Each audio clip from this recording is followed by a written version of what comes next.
tajuk kita tadi, Malaysia di ambang krisis. Tapi kita tahu bahawa Malaysia di ambang krisis ni sesuatu yang general dan apa ni orang kata mempunyai apa ni orang kata interpretasi berbeza-beza daripada segi individual tu sendiri. Daripada segi sebuah negara tu sendiri, macam mana dikatakan bahawa sesebuah negara tu sedang berada di ambang krisis?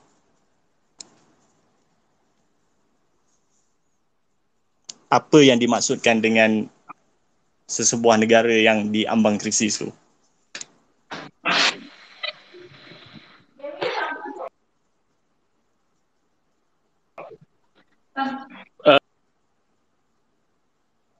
Sorry, ada Ted bertanya kepada saya ke? Sebab tadi ada line tak berapa elok lah. Sorry, saya tengah cari line yang elok sikit. Boleh kita mulakan semula tak? Minta maaf sangat. Okey, tak apa. Sekarang okey JB?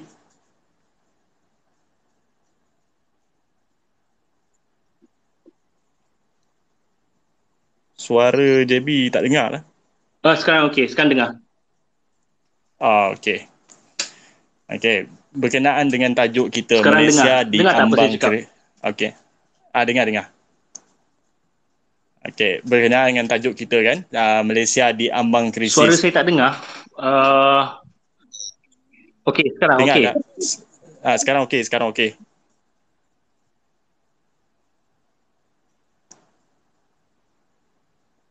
Okey, boleh saya tanya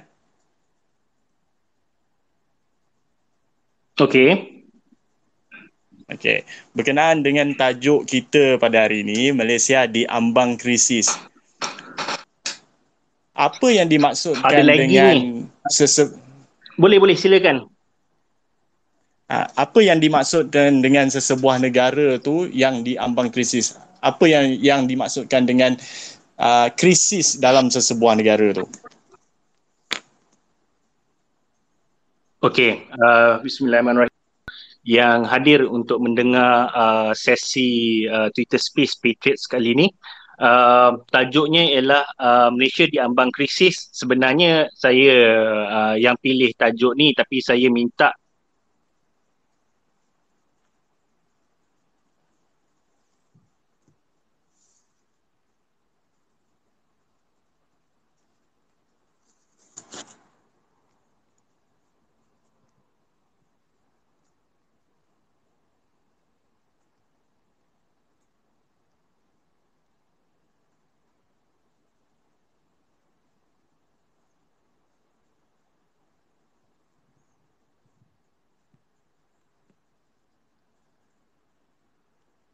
Percubaan.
internet teruk gila. Tadi okey. Ni memang totally teruk. Dengar tak suara saya? Dengar sekarang ni. Sekarang clear Sekarang clear. Malaysia di ambang krisis ni, yang saya utarakan ni daripada 5 aspek.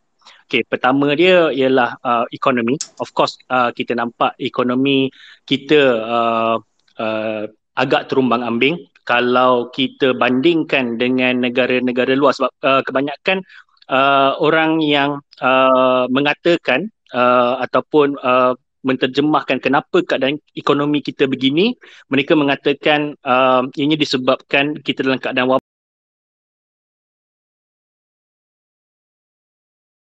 Tapi saya selalu katakan bukan kita saja negara dalam dunia yang sedang mengalami wabak.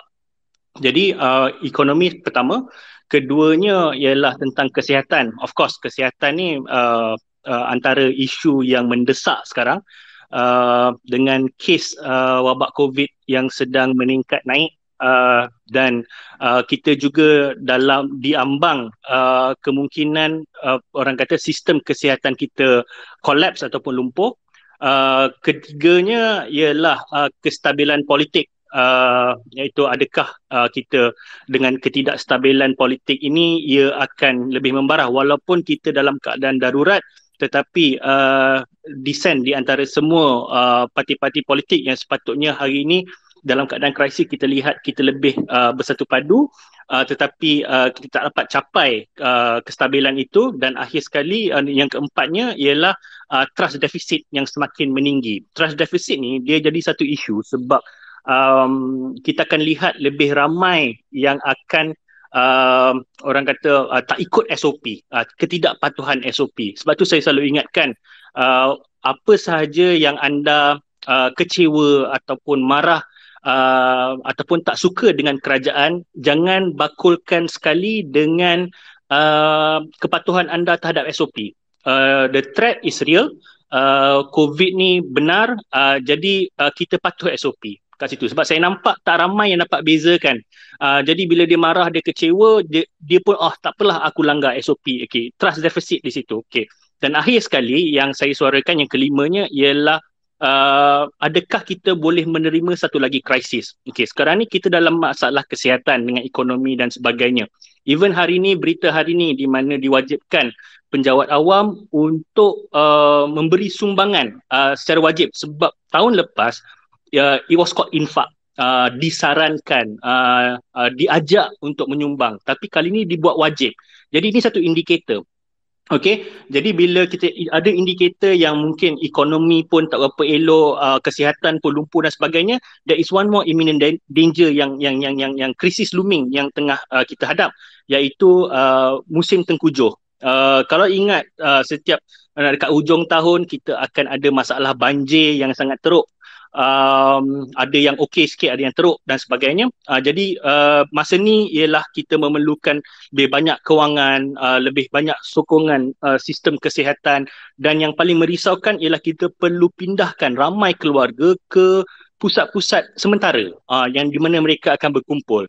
Dan benda ni ketika keadaan wabak COVID ni, berkumpul ramai-ramai ni adalah satu perkara yang sangat tak baiklah. Jadi itu ialah kalau ikutkan, kalau tanya saya apakah yang, kenapa saya come up dengan tajuk Malaysia, adakah Malaysia diambang krisis, ini yang saya maksudkan. Adakah dengan keadaan kita sekarang kita boleh terima satu lagi bencana?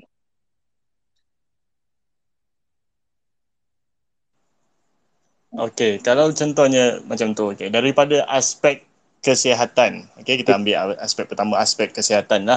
Daripada segi effectiveness dan efisiensi kerajaan mengandalikan sistem kesihatan kita untuk menangani masalah-masalah ini, adakah ianya apa ni orang kata agak memuaskan hati ataupun tidak, memandangkan daripada gelombang pertama COVID tu kita tengok kita dah berjaya untuk turunkan kadar kes jangkitan dan benda semua, tapi tiba-tiba kemudiannya kadar jangkitan dan kes positifnya semua bertambah. Adakah masalah daripada segi pengurusan sistem kesihatan tu sendiri yang menyebabkan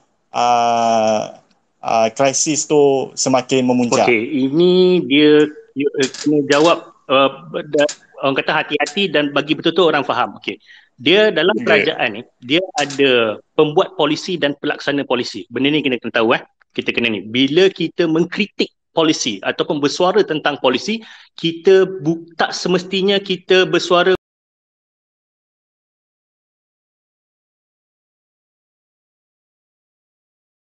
mengkritik juga pelaksanaan.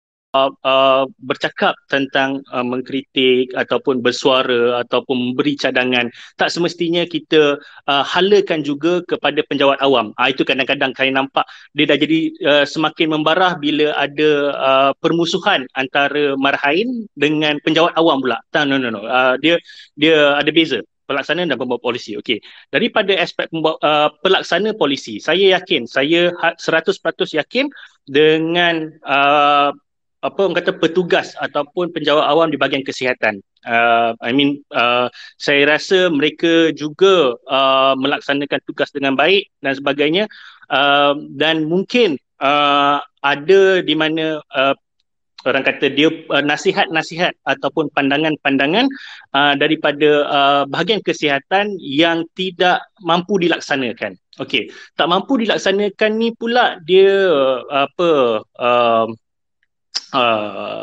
berbeza-beza sebab dia mungkin memang tak dengar ataupun kita ada sebab lain, iaitu yang lebih mendesak juga ataupun sama mendesaknya seperti ekonomi. Jadi dekat situ yang kita jadi persoalan. Dalam keadaan sekarang, kesihatan dan ekonomi ni dia ibarat di luah mati mak, ditelan mati bapa. Ini ialah dilema yang diberikan oleh pepatah ni. Dilemanya, you cannot save both. You need to choose one of them. I tanya you all sayang mak ke, sayang bapak ke, dua-dua you sayang. Tapi dilema pepatah ni mengatakan you tak boleh pilih dua-dua. You kena pilih salah satu. So sekarang ni Malaysia, kita pilih apa? Itu isunya. Saya dah kata kalau kita pilih ekonomi, then stop menakutkan orang. We need to buka ekonomi and bagi jalan. Then kita push for vaksin untuk capai herd immunity. Tapi kalau you nak kesihatan, then kita fully fokus on kesihatan. Lepas kita berjaya landaikan keluk jangkitan dan sebagainya, seperti mana kita pernah berjaya, tak silap saya, Julai 2020, dan kita buka balik semua sektor. Okey, bila you tak fokus benda ni, apa akan jadi ialah you kena pilih sektor mana yang buka. Sektor keperluan you bagi buka, of course ini benda yang logik, you bagi sektor keperluan buka. Tapi ada sektor-sektor lain yang you kena tutup, yang you kata bukan essentials. Okay, fine. So apa jadi? Semua yang tak ada kerja di sektor yang non-essentials akan lompat ke sektor essentials. This is what's happening. Bila you tanya kenapa PKP 1 tak ramai orang, kenapa PKP 1 tak ramai orang keluar, tak banyak kereta dan sebagainya. Kenapa PKP 3.0 ni walaupun lockdown penuh dengan kereta dan sebagainya? Jawapannya mudah je, sebab orang yang dah terkesan dalam sektor semenjak PKP 1.0 tu dah melompat ke sektor yang keperluan. Jangan kata orang lain, saya sendiri. Ada orang yang dah mula menjual makanan, ada orang yang dah mula bertani dan menternak, ada yang dah mula jadi ejen dan stokis dan sebagainya. Jadi benda ni simple logic dan mathematics lah. Basically kita semua kena survive dan kita akan lompat ke sektor-sektor tu. Jadi bila kita sarankan untuk kita kena berkorban dan fokus pada kesihatan, supaya bila kes rendah balik dan kita buka balik semua sektor, especially sektor event, sektor pelancongan dan sebagainya. Jadi itu ialah impact lah. Kita nak pilih mana satu. Kita nak pilih kesihatan ke kita nak pilih ekonomi? Itu dilemanya. Okey. Sama ada kita nak pilih kesihatan ataupun ekonomi. Okey. Pada saya pula, macam kita terperangkap dalam dilema ni bila mana kita memulakan persepsi kita ataupun tanggapan kita dalam melakukan aksi-aksi yang boleh, aktiviti-aktiviti yang untuk memastikan kesihatan kita ni terjamin, dengan bersandarkan bahawa ekonomi kita akan collapse kalau contohnya kita lakukan lockdown ke apa benda semua kan. Jadi bagi aku benda tu macam unreliable.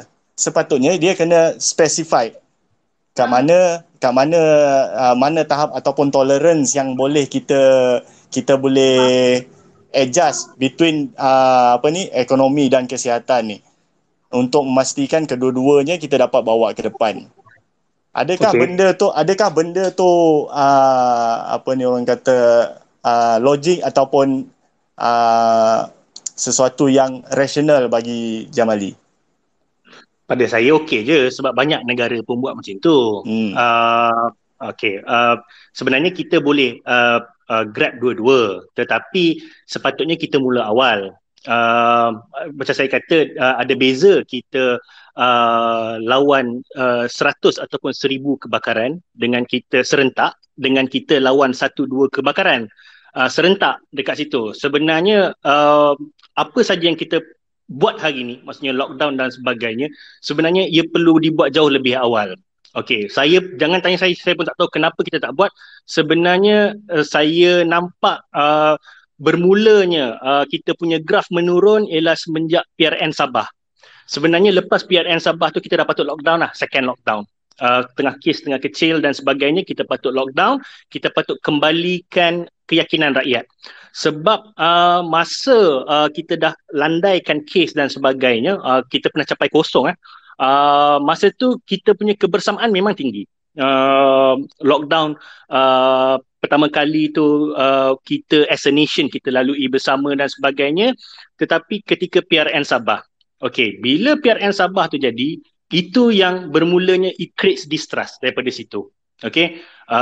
Bila you start buat pilihan raya dekat sana dan sebagainya dan kes naik semula, dah lah you tak lockdown, you lekehkan lagi setengah pandangan yang benda ni kena lockdown dan sebagainya.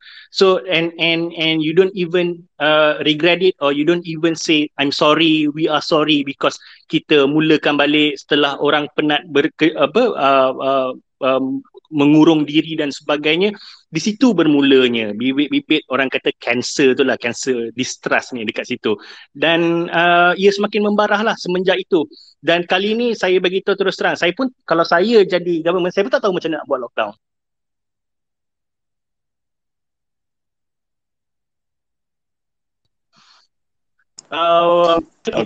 Saya tak percaya sedikit pun tentang teruskan. Okey.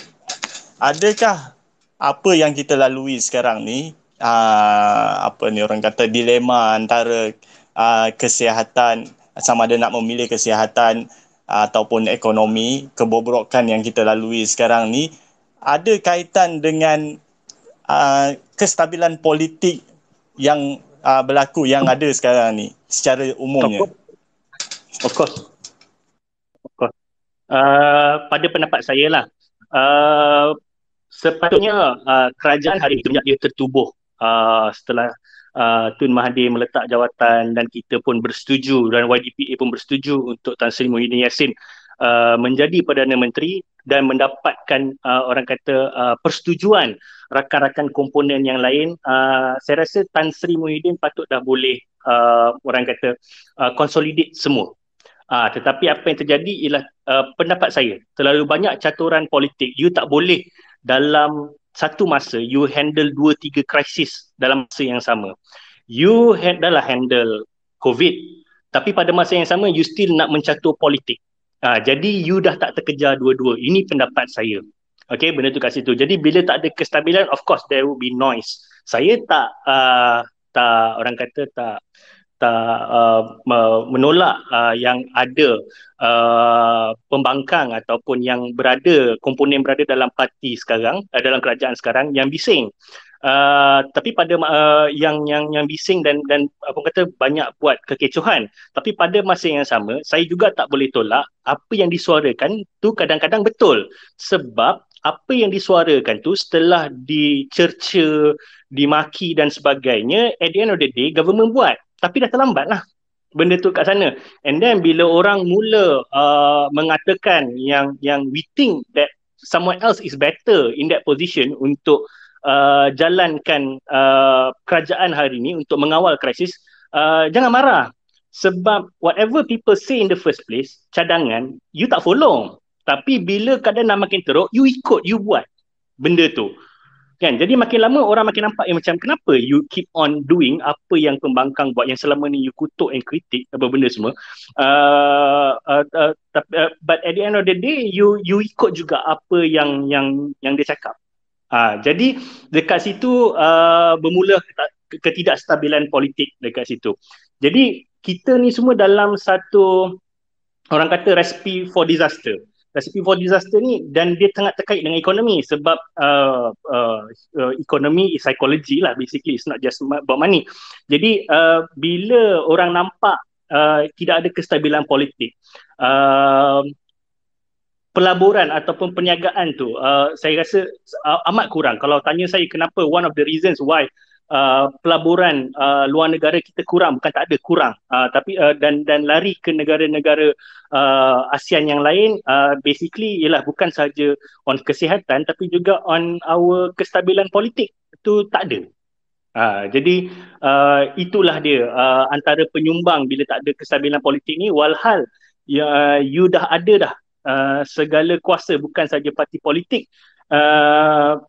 menyokong, rakyat menyokong dan juga YDPA juga menyokong. Tapi akhirnya saya rasa everything down the drain lah dekat situ, and now you kena fight all fronts, kesihatan, ekonomi, ketidakstabilan politik, trust deficit, and you belum cerita lagi yang macam saya kata bulan 7 sekarang, kalau pantai timur bulan monsun nanti, kalau pantai timur banjir besar ni, Pahang, Terengganu, Kelantan ni, then you're going to have a real problem in your hands. Okey. Mengenai dengan bantuan-bantuan yang disediakan kerajaan lah daripada PKP pertama sampai ke PKP ketiga ni, adakah bantuan itu, bantuan yang diberikan cukup ataupun apa orang kata menepati sasaran dan boleh memberikan apa ni impak dalam apa ni orang kata usaha kita untuk membaik pulih ekonomi kita sekarang ni? Kalau tanya saya bantuan cukup ke tak, of course tak pernah cukup lah. Saya rasa semua orang pun ada pendapat yang sama. Tapi kita kena tahu bantuan ni pun ada kekangan. Bantuan ni kita selalu kata bukan untuk mengkayakan ataupun membuatkan seseorang tu selesa, tapi bantuan ni boleh melepaskan sedikit. Itu kita kena be fair. Bantuan so far untuk PKP pertama saya rasa sangatlah bagus and everyone was happy. Moratorium tu sangatlah membantu kerana moratorium ni dia membenarkan kita ada lebihan tunai untuk kita belanjakan. Dan benda ni penting sebab kalau kita perasan, sebenarnya yang sedang menyokong ekonomi negara ialah kita ni semua. Kita yang berbelanja, yang kecil-kecil ni yang berbelanja. Sebab dalam keadaan sekarang yang besar-besar ni semua berjimat. Okay, they cut cost, they cut off salaries and whatnot. Yang membantu ni, yang keep the country afloat is us, kita yang berbelanja harian. So sepatutnya kita lebih mendahulukan orang-orang yang berbelanja yang harian ni dan juga berbelanja kecil ni untuk pastikan IKS ni tidak runtuh. Kalau IKS pun runtuh, yang atas pun nak berjimat apa benda semua, memang kita habis dekat situ. Okay. So kita masuk yang PKP 3.0 ni, bantuan. Saya dah baca sikit dan sebagainya, tapi saya pun agak macam, saya tahu mungkin bantuan kali ni tak seperti PKP yang pertama, tapi saya betul-betul berharap moratorium tu ada. Saya rasa bank-bank masih mampu, tetapi mungkin kerajaan ada pandangan sebaliknya. Dan macam saya kata tadi, kalau PKP pertama tu sangat berjaya disebabkan ramai orang bebannya terangkat kerana ada moratorium daripada bank, PKP 3.0 ni jangan tanya kenapa ramai keluar. Okay, jangan tanya kenapa ramai keluar, sebab kami semua ada bil yang nak kena dibayar, loan yang perlu dibayar selama PKP ni lah. Maknanya tak ada moratorium lah, berbelanja pun mungkin kurang dan sebagainya. Jadi memang jauh berbeza, dan sebenarnya saya selalu kata kalau dalam keadaan negara makmur pun kita spur the economy dengan cara kerajaan memberikan lebihan kewangan untuk rakyat berbelanja, apatah lagi ketika krisis. Pendapat saya sendiri lagi, saya rasa austerity ni ataupun penjimatan ni ialah satu benda yang obsolete. Saya rasa benda ni, benda zaman-zaman 80-an, 90-an dulu bolehlah buat. Tapi saya rasa zaman sekarang ialah zaman di mana ramai yang nampak sebenarnya kerajaan harus menjadi lead untuk menunjukkan masih ada keyakinan untuk kita berbelanja, masih ada keyakinan untuk kita maju ke depan, that all is not lost. Tapi kalau kerajaan pun mula berjimat, kerajaan pun mula potong-memotong, apa yang boleh menghentikan daripada swasta melakukan perkara yang sama? Okey, sebab kerajaan potong kita pun terpaksa, benda ni normal sebab subsidi gula tarik 20 sen pun teh tarik segelas naik 30 sen. So benda ni dia punya impact besar. Impact apa saja government buat, impact dia besar. Dia akan 2 kali ganda ataupun 3 kali ganda kepada orang bawahan dekat situ. Sebab itulah saya merasakan bantuan kali ini bukan kita tak hargai, tetapi saya rasa tak mencukupi tu, macam saya kata akan sentiasa tak mencukupi, tapi saya rasa boleh lebih lagi lah. Dia sebenarnya moratorium yang pertama, dan juga jangan wajibkan potong. Kalau you nak buat sumbangan, kalau you nak kata orang menyumbang, ramai akan menyumbang, tapi jangan wajibkan. Bila you kata wajib, mandatory, maknanya memang kena paksa, and there is totally something wrong dekat situ. It sends out a wrong signal. Okay, bila mana kita dapat lihat mengenai trust deficit daripada kalangan rakyat itu sendiri kepada kerajaan, kan, mengenai cara mereka mengatur ataupun membuat perancangan dalam usaha untuk mengatasi krisis yang kita sedang hadapi sekarang ni. Boleh tak Jamali bagikan contoh sebuah negara yang telah pun orang kata mungkin hampir berjaya dalam menangani krisis yang agak serupa dengan apa yang kita alami sekarang? Dia kalau negara yang berjaya tu, macam boleh saya ambil contoh macam China ke. China ni sebab dia tegas lah, cuba cek di Guangzhou tengah ada outbreak ni, cuba cek kes-kes sebelum ni. China ni dia punya kelebihan satu aja, sebab dia tegas dan dia tak risau untuk cota rakyat dia lah. Basically saya tahulah, kita kalau benda ni dicota pun, kita pun akan bising benda tu kat situ kan. Tapi basically benda tu, kalau negara yang lebih moderate, maybe the European countries lah, mungkin New Zealand or Sweden, di mana dia punya mentality, saya boleh katakan, nanti bila saya cakap mentality tinggi macam kita pula yang very low ke apa benda, tak. Tapi mungkin the distrust towards the government tu kurang. Benda tu, sebab tu saya selalu tekankan government kena handle trust deficit ni dengan baik. Sebab trust deficit ni lah yang buatkan orang makin tak dengar cakap. Kenapa yang ni boleh, kenapa kami tak boleh? Dan lagi-lagi bila kita diapikan dengan sentimen kayangan versus marhain. Okay, especially on keadilan dekat situ. Dan kemudian bila kayangan versus marhain ni, dia dah masuk kepada antara salah kerajaan ke salah rakyat, ataupun kerajaan gagal ke rakyat gagal ke. The fact is, kalau dua-dua gagal, ataupun salah satu gagal, kita semua akan gagal. Benda tu dekat situ. Benda ni kita kena faham, sebab tu kita kena asingkan kita punya kemarahan ataupun kita punya nafsu amarah kita dengan kita mengikut SOP dan arahan dekat situ. Kena bersikap objektif lah. Itu pandangan saya. Dan saya rasa banyak sebenarnya yang kerajaan boleh buat untuk kembalikan trust defisit rakyat ni. Antaranya pertama sekali ialah bila anda menyuruh ataupun meminta rakyat untuk belajar hidup dalam resam baharu ataupun new norms ni, saya harap kerajaan pun buatlah benda yang sama.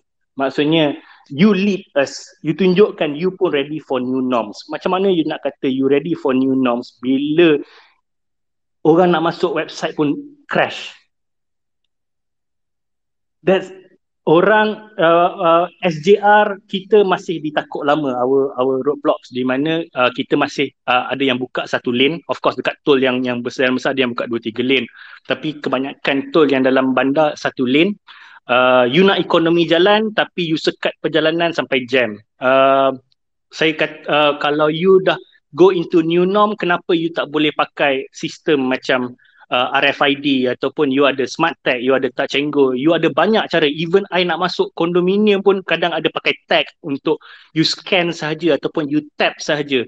MITI, sesiapa mana-mana company yang berdaftar dengan MITI diwajibkan untuk ambil pass tag ni. Saya akan belikan untuk saya punya staff mana yang perlu bekerja lah. I don't mind. Untuk memudahkan pergerakan, kenapa kena berhenti dan check lagi? Adakah selepas tahun new norm ni benda yang hanya di mulut saja? Okay, our digitalization is not ready. Macam tak ada apa-apa benda tu dekat sana. So ini semua antara penyumbang kepada trust deficit tu. So of course banyak benda lagi yang government kena buat, but first kali you have to show that you can handle the crisis and that you are ready for the crisis dekat situ. And I rasa benda-benda ni bukan permintaan yang besar, permintaan yang kecil. Small things that you can do untuk kembalikan keyakinan rakyat.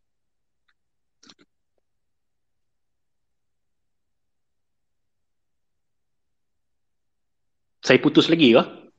Okay. Okay. Daripada apa yang kita tengok sekarang ni, kan, apa yang berlaku mengenai dengan kita punya sistem kesihatan dan sistem dan ekonomi kita, adakah ianya akan memberi kesan yang sangat orang kata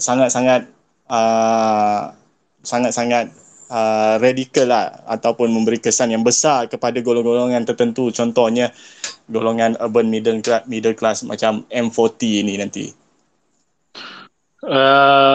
Kita selalu nak rasakan ia tidak akan berlaku kepada kita ataupun kepada negara kita. Bila kita tengok negara luar makin teruk ataupun ketidakstabilan yang rakyat merusuh dan sebagainya, the thing about us is kita selalu rasa kita takkan jadi benda tu. So kita dalam comfort zone kita kat situ. Tapi saya selalu tanya kepada orang, siapa yang dah janji kat kita ni yang benda tu takkan jadi kat Malaysia? Tuhan pun tak pernah janji kat kita benda ni Malaysia akan aman sentiasa dan sebagainya. So kalau dibiarkan, ia boleh membarah. Okay. Kalau tanya saya cara-cara untuk atasinya, pertamanya ialah memang dengan kerajaan sendiri sedar benda ni tengah membarah dan lakukan sesuatu, ataupun sometimes you just need a new face lah. Okay, a new face ni bukan saya kata bagi kat pembangkang ke buat PRU ke benda semua. Daripada kalangan anda sendiri pun, you know just someone else to lead. I don't know benda ni, sebab nampak bila cakap benda ni orang kata this is a subversive punya message. Tapi sometimes in leadership, bukan you tak bagus, bukan you tak elok, bukan you tak baik, you bukan bodoh. You don't have to ask for Malaysians out there call me bodoh if you want. Tak perlu. Kan? Sometimes people just want a new face or a new direction. Itu saja benda tu. Kadang orang dah kan. Tapi kalau rasa masih ada sokongan untuk ni, dan go on lah. Mungkin hanya segelintir sebab everyone lives in their own bubble sekarang ni. You rasa dekat kawan-kawan you kat media sosial semua tak suka kerajaan, tapi kita tak tahu memang ada satu part lagi yang memang menyokong, kita tak tahu benda ni. Tapi itulah, apa-apa pun for me myself, I try to be very objective. So far I rasa kita masih kita masih menurun. Okay, especially sekarang PKP 3.0 ni. The idea of PKP 3.0 ni ialah untuk melandaikan kelop, betul? Okay, kita punya PKP ni 14 hari. Tapi DG pada 30 Mei yang lepas, Tan Sri Nur Hisham mengatakan Malaysia memerlukan sekurang-kurangnya 4 bulan untuk landaikan Keluk. 4 bulan. So PKP ni 14 hari ni ada kemungkinan lah. Saya pun rasa memang tak mustahil lah kita akan ada tambah seminggu, ada tambah 2 minggu dan sebagainya benda tu sekarang.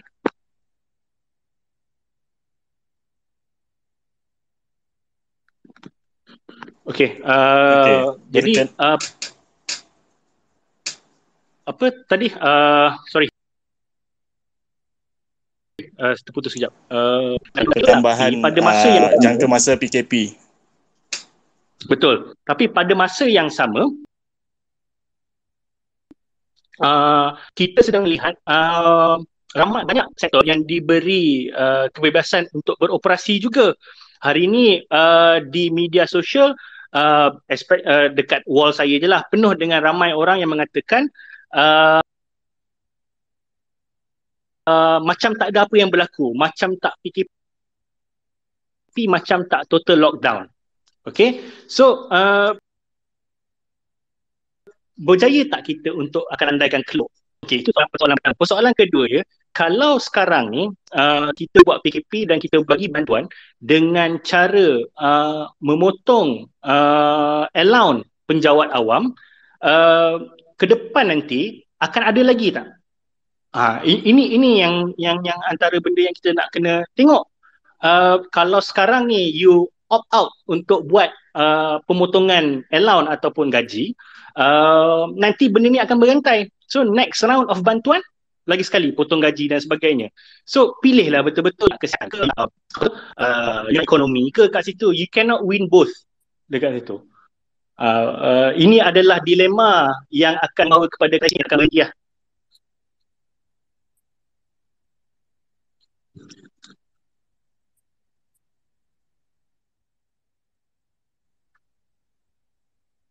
Testing.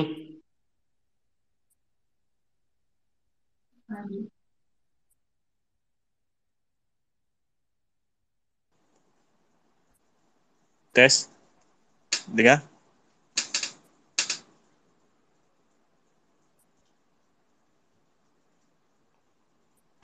JB?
Dengar. Okay. Saya keluar, lepas tu masuk balik. Ada apa-apa yang saya tertinggal tak?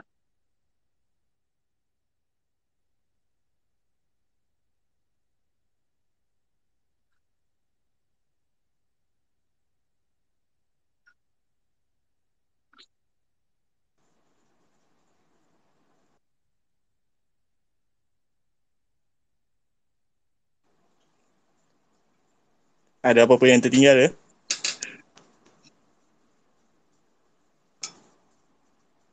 Saya dengar. Ada apa-apa yang saya tertinggal ke? Sebab saya keluar untuk masuk balik. Okay. Okay, daripada segi kita dah bercakap mengenai masalah, masalah yang kita hadapi lah, di mana ada pertembungan di antara persepsi masyarakat tu sendiri dengan apa yang dibuat oleh kerajaan tu sendiri, yang tak match lah in order to apa orang kata, menyelesaikan masalah yang ada sekarang ni. Okey.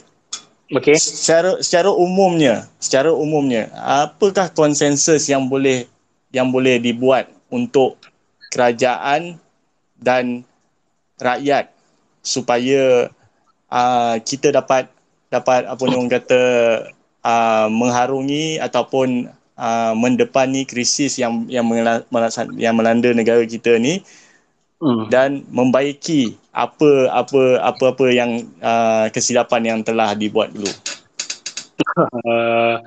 Saya rasalah yang pertama sekali ialah government boleh consolidate balik. First kali ialah kestabilan politik, di mana parti yang sedang berseteru bukan sahaja di luar tetapi juga di dalam kerajaan sendiri. Ni saya maksudkan, terus teranglah tak payah nasional, saya maksudkan di antara PPBM dan juga UMNO. Memang ada pergeseran, kita nampak ada camp-camp dan sebagainya. Jadi consolidate dulu benda ni. Maknanya benda tu kat situ. Dan kemudian cuba gabungkan beberapa mungkin pandangan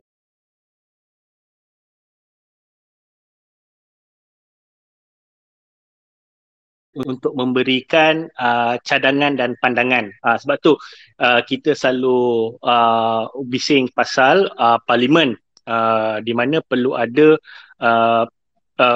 kesepakatan ataupun mendengar daripada semua pihak dekat situ. Sebab tu tak silap saya tak pasti siapa yang bagi cadangan, tapi ada cadangan di mana diwujudkan satu, dah tiba masanya untuk wujudkan satu jawatan kuasa khas untuk tangani. Maknanya bukan saja daripada kerajaan tapi daripada pelbagai pihak untuk sama-sama duduk bincangkan benda ni dan dikepelai ataupun diketuai oleh YDPA sendiri. Maknanya untuk krisis ni kita handle. Okay. Itu yang saya nampak lah untuk yang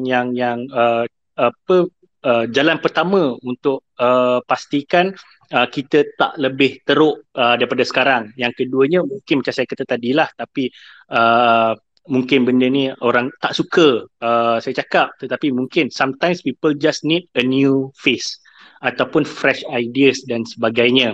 Tapi macam saya cakap, itu terlampau subjektif dekat situ. So apa yang boleh buat ialah start off dengan benda yang senang kontrol, itu you consolidate your politics dulu, dan daripada sana akan keluar akan keluar polisi baru ataupun rancangan baru dan sebagainya. Dan saya rasa benda ni mungkin rakyat boleh terima sebab ia bukan daripada satu pihak saja. Dia banyak stakeholders dekat situ yang berbincang, jadi it is a collective punya pandangan dekat situ. And saya rasa even dalam government sendiri perlu menunjukkan orang kata bukan nak kata accountability, tapi kebertanggungjawaban. Sebab maksud saya ialah kita ada banyak ministers, especially menteri-menteri kanan. Contohnya macam kita ada YB Azmin Ali dalam MITI ataupun Menteri Ekonomi. Jadi kita nak Menteri Ekonomi yang keluar untuk memberikan kenyataan tentang ekonomi dan sebagainya.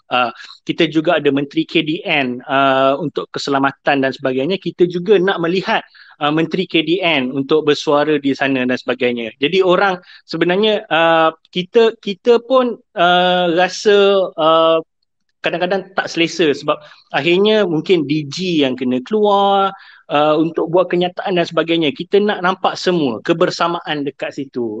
No one is being orang kata put under the bus ataupun dicampak untuk jadi bahan makian dan sebagainya. Jadi benda tu kita kena nampak bersama. Jadi bila kerajaan nampak kolektif, insyaAllah mungkin rakyat juga akan bersikap kolektif. Tetapi kalau you bersikap selektif, maka rakyat juga akan bersikap selektif.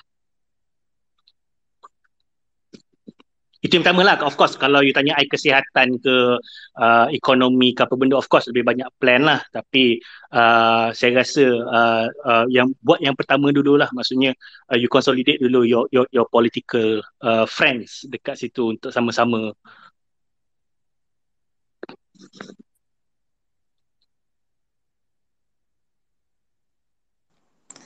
Okey, dengan apa ni krisis yang kita hadapi sekarang ni, Jamali tadi ada listkan lima jenis lima apa ni orang kata subjek yang perlu kita ambil perhatian lah. Salah satunya yang paling saya tertarik sekali ialah bencana alam.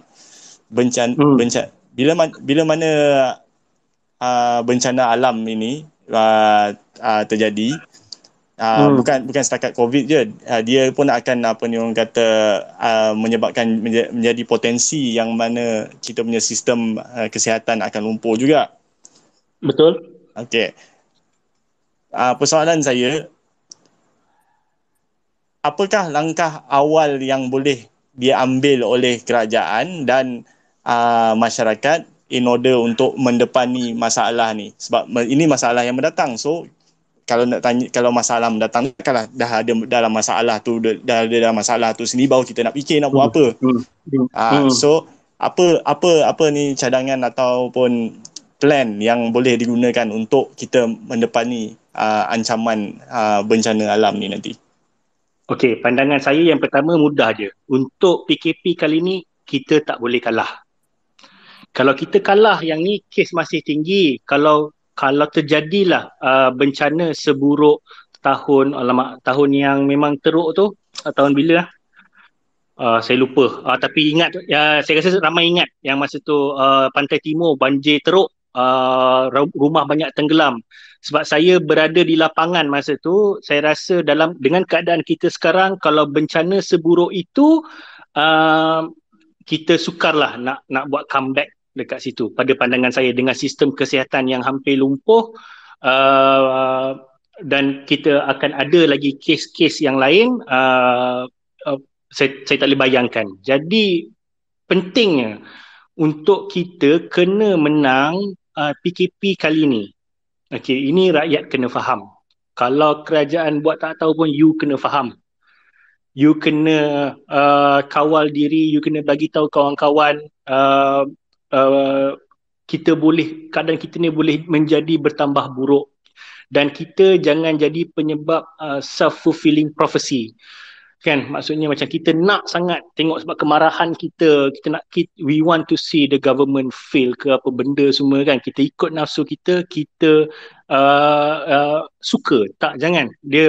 Benda ni kalau kena, kita jangan fikir diri kita fikir orang tua, kita fikir kanak-kanak dan sebagainya. Jadi pertamanya benda ni saya harap juga government put across benda ni juga. Kalau ada yang mendengar kemungkinan ni, they have to put across yang we have to win this. We have to win this because kalau jadi bencana buruk di musim monsun nanti, then kita akan lebih teruk daripada ni, dan kita akan tengok total meltdown lah dekat situ.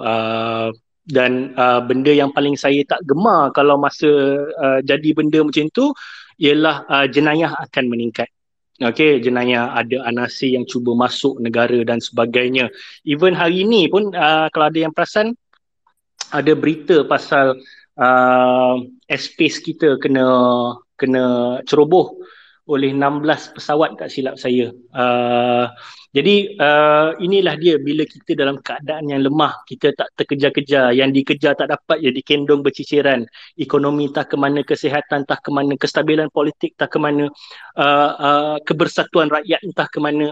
So benda-benda ni semua kan, saya tak nak kita dalam keadaan yang cakap I told you so. Macam sebab tu macam hari ni, walaupun macam saya kata tajuk ni agak provokatif, tapi saya merasakan perlu dibawa, sebab sekurang-kurangnya kita melakukan sesuatu, kita bagi pandangan yang kita risau keadaan negara akan bertambah teruk.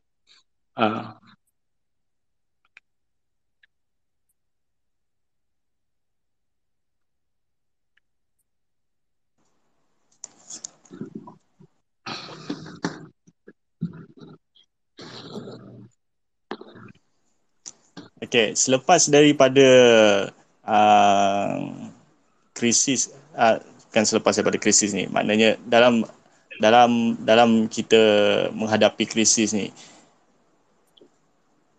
jurang ekonomi Okey. jurang ekonomi antara tahap-tahap tertentu, tahap-tahap kumpulan-kumpulan tertentu sudah pastilah melebar. Hmm. Okey. Jadi apa kesannya di masa akan datang bila mana perkara ini tak dikawal?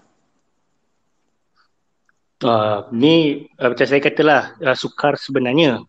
Saya pun apa kata tak adalah nak hentam sangat ke apa benda, tapi saya pun faham kekangannya. Macam saya kata tadi, jurang ni antaranya akan melebar ialah ianya besar berdasarkan sektor. Kalau rakan-rakan nak tahu, ketika pandemik ni, semenjak daripada yang pertama di seluruh dunia, ada syarikat yang buat keuntungan berlipat kali ganda, ada juga syarikat yang bungkus terus kat situ. Itu antara penyumbang kepada pelebaran jurang ekonomi. Benda ni tak boleh nak salahkan siapa, sebab it's cycle of life. Akan ada time tu orang memerlukan benda ni, ada yang tak perlu dan sebagainya. Okay, benda tu. Cumanya bila jadi benda macam tu, the next thing yang akan jadi ialah orang akan ramai melompat ke dalam segmen tu. Tapi yang bagusnya, mungkin blessing in disguise, selama ni Malaysia tak pernah cukup apa orang kata hasilkan makanan sendiri, di mana kita masih perlu mengimport makanan daripada luar. Mungkin ini satu blessing in disguise, sebab ramai rakan-rakan yang pergi ke sektor pemakanan dan juga peternakan dan pertanian dan perikanan. So basically memang alhamdulillah, sebab sepatutnya sektor tu masih terbuka luas. Okay, tetapi ada dua kekangan dekat situ. Number one ialah barangan import. Okay, benda ni kena kawal. Sebab hari tu baru-baru ni 2 minggu lepas ada pelbagai sayuran import masuk, sedangkan kita punya especially cili lah. Kalau siapa yang bermain dengan cili apa benda akan tahulah, ramai yang tengah bising cili dengan kobis yang antara yang terkesan lah, di mana cili punya price jatuh teruk dekat situ, sedangkan kita produce cukup. Jadi ramai yang bising, tetapi saya tak nampak tak ada maklum balas lah daripada ataupun ada maklum balas tapi tak nampak di media. Tapi memang tak ada orang kata yang orang punya komplain dan sebagainya tu, dia hilang macam tu je dekat situ. Mungkin orang reda ke apa benda ke. Tapi sepatutnya ia patutnya blessing in disguise, di mana bila ramai pergi kepada pertanian dan penternakan dan perikanan dan sebagainya, sepatutnya segmen tu masih terbuka luas. Tapi macam saya kata tadi, yang pertama import, yang kedua dia ialah kena pastikan rakyat masih boleh berbelanja. Okey, benda ni penting, maknanya rakyat nak terus berbelanja dan sebagainya. Sekarang ni makanan tengah mahal. In fact, semua benda tengah mahal sekarang. Antara yang tengah menjadi isu dalam penjualan orang kata retail ni, satu, kos logistik naik 400%, 300%. Kos pembuatan ataupun besi naik, kos plastik naik, kos dedak naik. Jadi semua kos tengah naik sekarang. So it's either you kawal harga, you intervene and you kawal semua harga-harga ni, ataupun you pastikan rakyat ada keyakinan untuk berbelanja lah. And memotong gaji ni ataupun memotong allow ni dan mewajibkan, mandatorikan ia is not the way. You sebenarnya membuatkan orang macam, oh okay, kalau benda ni dah wajib, most probably next pun akan jadi lagi and maybe more you potong. So right now we have to save. Oh ini kita tak nak dah lah ekonomi kita yang tengah, orang yang bawahan yang tengah menyokong dengan berbelanja. Apa kalau once you save lagi, lagilah teruk dekat situ. Ni okay. Kalau jurang ekonomi lah antaranya benda tu lah. Tapi memang ramai yang lompat ke sektor keperluan ataupun sektor yang boleh buka Betul saya kata kalau ada yang tertanya kenapa PKP kali ini masih ramai yang beroperasi dan sebagainya, kalau dulu tak, sebab makin lama makin ramai orang dalam sektor yang boleh beroperasi. Benda ni tak boleh marah sebab memang orang semua nak kena makan. Nak makan, ada family, ada bil nak kena bayar dan sebagainya. Terima sajalah. Okey. Sekarang ni kalau contohnya daripada apa ni yang kata side kerajaan, daripada bahagian kerajaan tu sendiri kan, aku melihat kerajaan nampaknya macam beria-ia untuk apa ni orang kata memburu pendatang asing tanpa izin sekarang ni kan. Sehingga kan ada yang apa ni orang kata menjadikan perkara tu macam satu keutamaan pula dalam apa ni, dalam memastikan mereka mendapat apa ni orang kata persepsi yang positif daripada rakyat. Okey, secara keseluruhannya daripada Jamali sendiri, bagaimana Jamali melihat perkara ini? Adakah ianya Okay. sesuatu yang positif daripada segi pentadbiran tu sendiri, ataupun dianya sesuatu yang negatif yang tak perlu dilakukan buat masa ni? Okey, pertama sekali sejujurnya saya pun tak tahu ada ke macam lock apa crackdown dekat parti ni semua, sebab yang saya nampak masa PKP pertama tu sajalah. Yang kali ni tak nampak, mungkin benda baru ataupun mungkin bukan dalam circle saya. Okey, tetapi ada bagaimana impaknya kepada rakyat. Okey, yang pertama impaknya daripada surface saya boleh katakan mungkin positif, sebab kalau saya lah yang buat crackdown ni on semua parti, illegal parti ni, apa benda ni semua, saya punya naratif ialah selain daripada isu kesihatan, kita save, mana kita hantar balik, kita kurangkan orang yang orang luar untuk kita kena rawat. Pada masa yang sama, kita boleh kata kita sebenarnya menyediakan pekerjaan kepada rakyat Malaysia. I think that would sit well dengan ramai rakyat. Macam, oh, more work for us. Tetapi kita kena tengok balik apa sektor pula. Okay, the fact is tak ramai yang nak bekerja di sektor-sektor yang banyak dipenuhi oleh warga asing ni. Saya tak kata sebab malas, saya tak kata sebab 3D, sebab saya rasa ramai dah bagi pandangan sebenarnya it's not about the work or the condition of the work, tetapi lebih kepada how much you are getting paid. Kalau you kena bayar tinggi, ramai nak bekerja di sana. Contohnya orang-orang yang dekat Jepun atau dekat Australia, di mana mereka pun tak kisah untuk bekerja dalam sektor 3D ni. Okay, tapi untuk first glance, it will sit well lah dengan rakyat kalau you go narrative macam saya cakap tadi. Tetapi mungkin kepada dia akan jadi satu masalah kepada usahawan pula ataupun syarikat, di mana macam saya kata tadi, tak ramai yang nak bekerja di sektor tu. Jangan kata sektor yang keras saja, even sektor pekerja am sekarang pun susah nak cari, sebab kita sedang mengalami satu letupan gig economy, di mana lebih ramai yang berminat untuk bekerja sebagai delivery, disebabkan kekangan masa tak banyak, tak macam kerja pejabat dan sebagainya. Tapi itulah saya kata, depends lah daripada perspektif mana you datang. Benda semua akan sentiasa ada positif dan negatif. Hanya lepas benda tu jadi baru kita nampak impact dia macam mana. Tapi untuk first, untuk naikkan rasa nationalism, untuk nampakkan kerajaan nak fokus kepada rakyatnya bekerja dulu, I think it will sit good.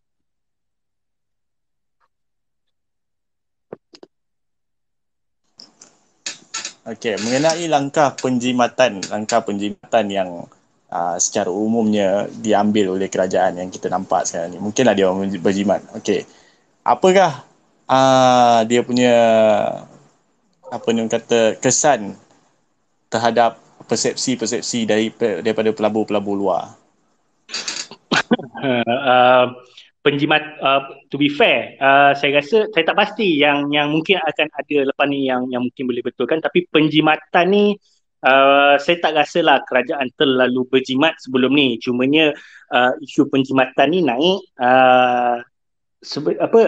hari ni rasanya yang masa nak buat potongan allowance tu dan sebagainya. Jadi timbul balik.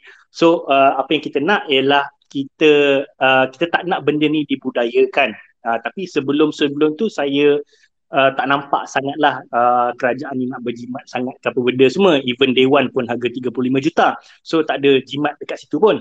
Okay. So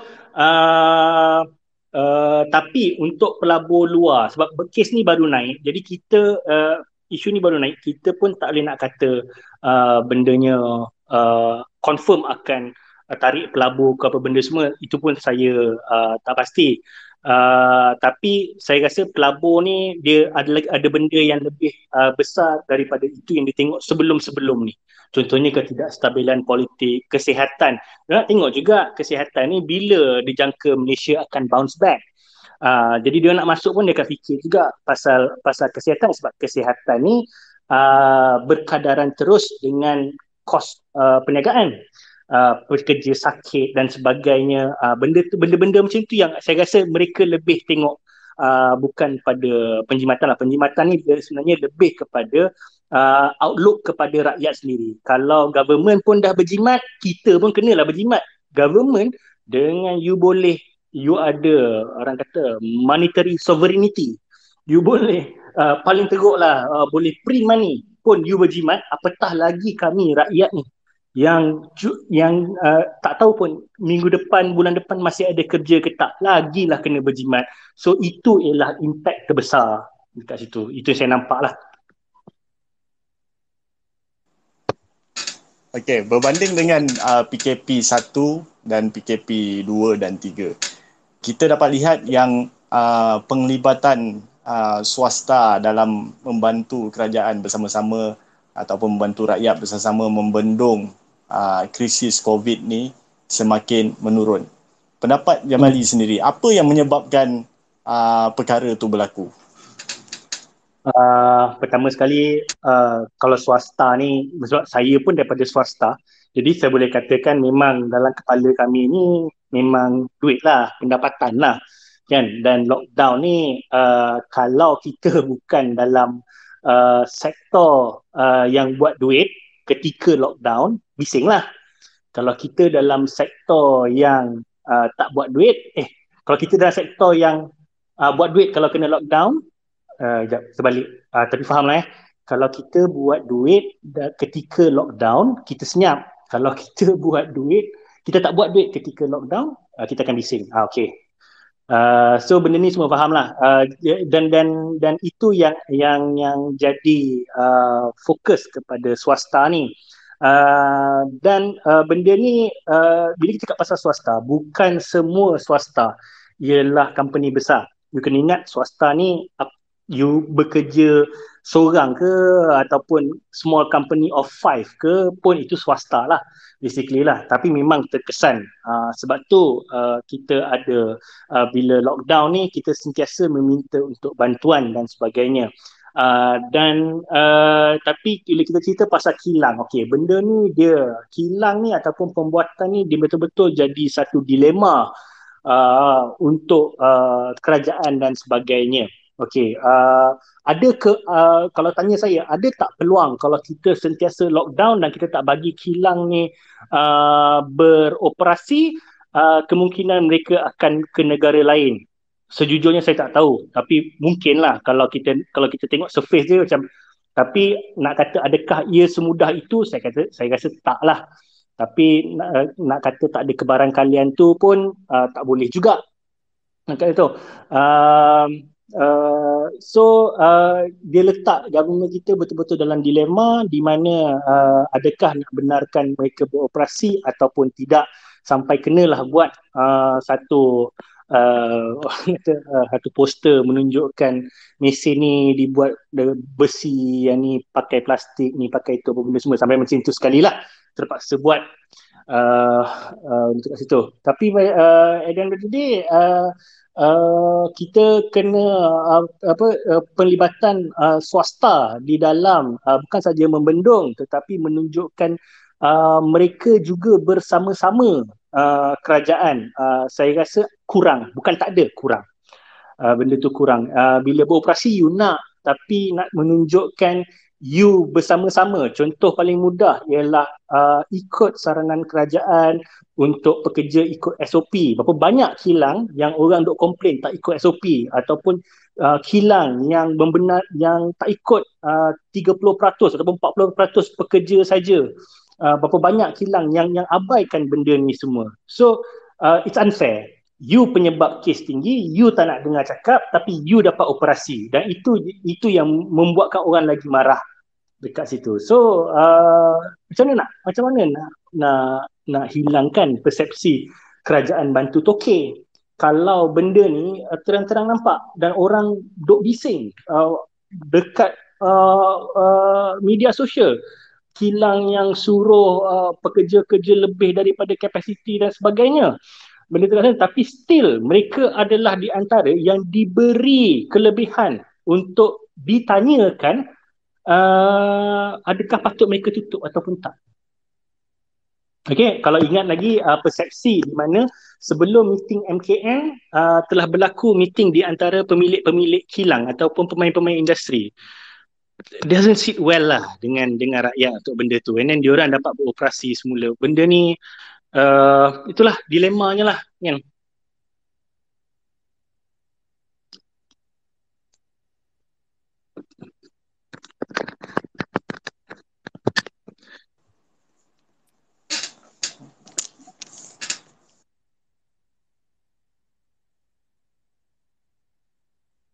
Saya putus ke apa? Sekejap, saya lupa pula nak tanya apa. Kalau terlupa nak tanya, bukalah, bagilah floor. Sesiapa nak bertanya boleh bertanya.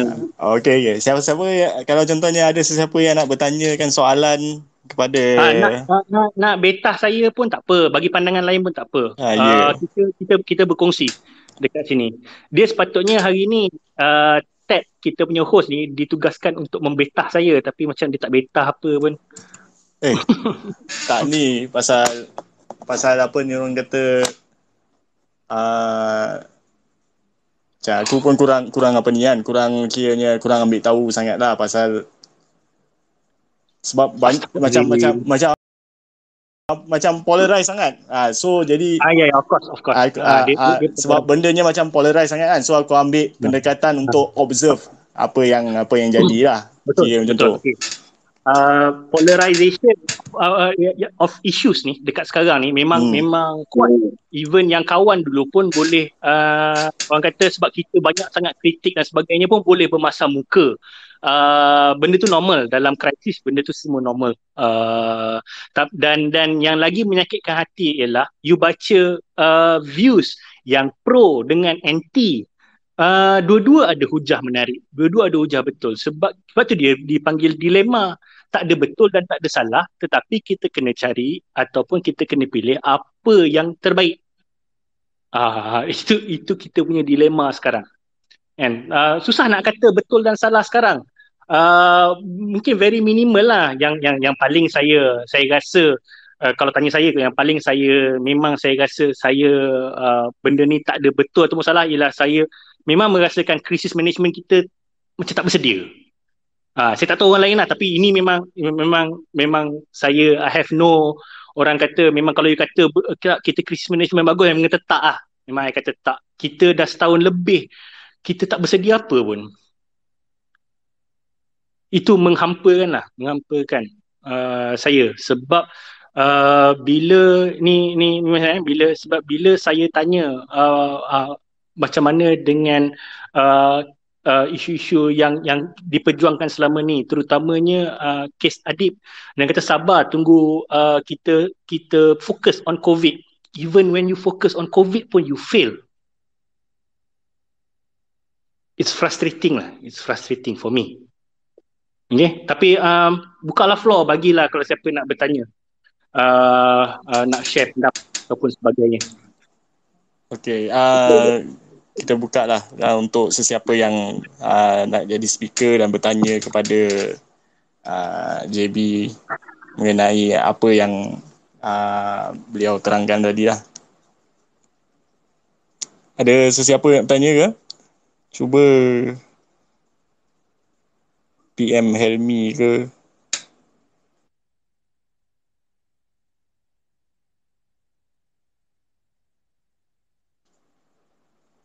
Ada sesiapa nak tanya?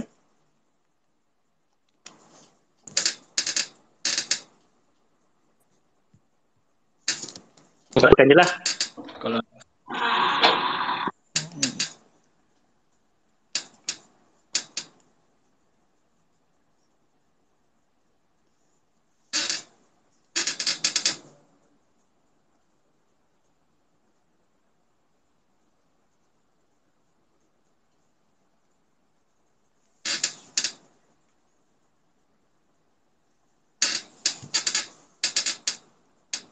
Okey, dah ingat balik.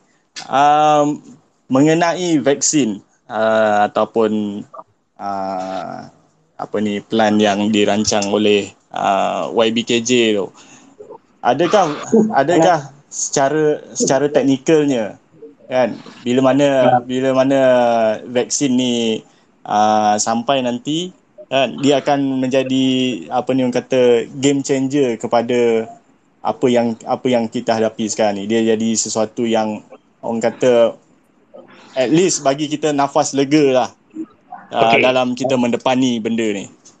Okey, soalan ni baik. Sebab saya merasakan vaksin ni akan jadi game changer, tetapi bagaimana kita menjalankan proses untuk vaksinasi dan sebagainya ni pun memainkan peranan juga.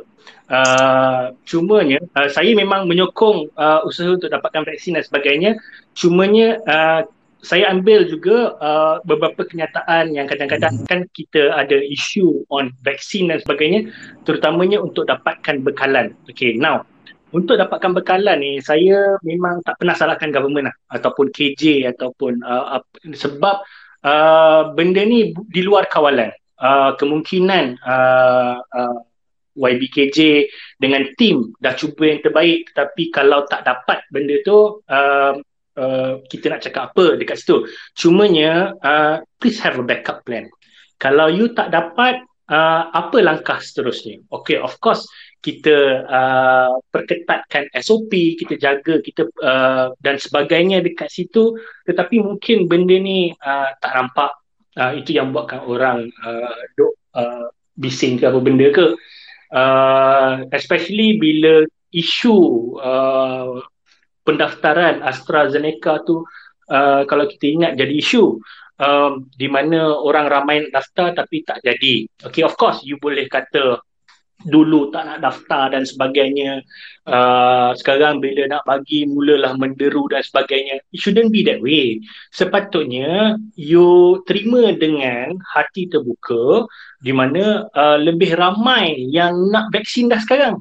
Sebab sebelum ni kita duk terpaksa bertegang urat dengan anti-vax, dan anti-vaksin ni banyak mempengaruhi orang. Tapi kali ini lepas dah berusaha untuk mengembalikan keyakinan rakyat, dan bila rakyat nak mendaftar, tiba ada suara-suara, saya tak kata KJ, tapi ada suara-suara yang mengatakan, oh sekarang baru nak daftar, padanlah muka dan sebagainya. Dan kadang-kadang benda ni diluahkan oleh orang-orang yang dalam bidang perubatan sendiri. Jadi dia kecil hati orang. Benda ni normal. You have to be the bigger person. If you are the government, you macam abang lah, you macam mak, you macam bapak. You have to be the bigger person and terima orang nak ramai-ramai ni apa benda ni semua. Tapi malangnya isu web tadi tu yang orang tak dapat nak akses dan sebagainya, dan kemudian benda tu melarat-larat sampai ke orang dah mula korek pasal aplikasi MySejahtera, and then orang duk persoalkan berapa dana you gunakan dan sebagainya benda tu kan. Jadi benda tu it creates unnecessary tension, ataupun it creates unnecessary orang kata ketidakpatuhan kan, benda tu dekat situ. It can be better lah. It can be better. Even yang antara yang saya suarakan semasa pendaftaran vaksin AstraZeneca tu pun sebenarnya you don't have to let people berebut macam mindless zombies. Sebab kita ialah sebuah kerajaan yang menggunakan data dan sains untuk buat keputusan. So data dan sains menunjukkan kita kena buka ekonomi. So akan ada orang yang kena keluar beroperasi. So sebenarnya AstraZeneca ni instead of you buka saja untuk semua orang mendaftar macam berebut-rebut benda tu,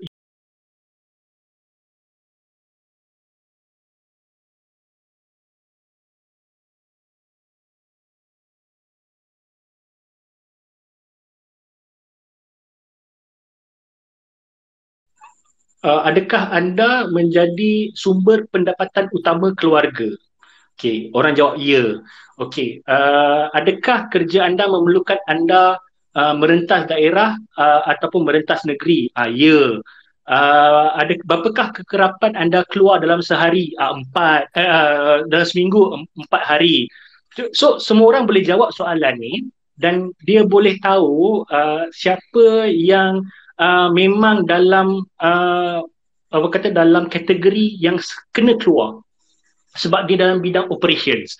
So you boleh bagi AstraZeneca dekat diorang ni dulu ataupun vaksin kepada diorang ni dulu. Dan bila you nak buka ekonomi pun tak adalah yang bising. Tapi ni you bagi orang berebut, you don't even know orang tu memerlukan sekarang ke sebab kuantiti terhad. Itu ialah realitinya. Kuantiti terhad and dahulukan yang kena keluar. So to me, it can be better. Okay, so far okay. Hopefully tak ada hiccups lagi lepas ni. Itu saya doakan. But it can be better. Saya ada pandangan sikit lah bang. Boleh, silakan. Tentang vaccination. Silakan. Vaccination ni, kita faham, kita tahu dalam satu dunia ada masalah shortage ni.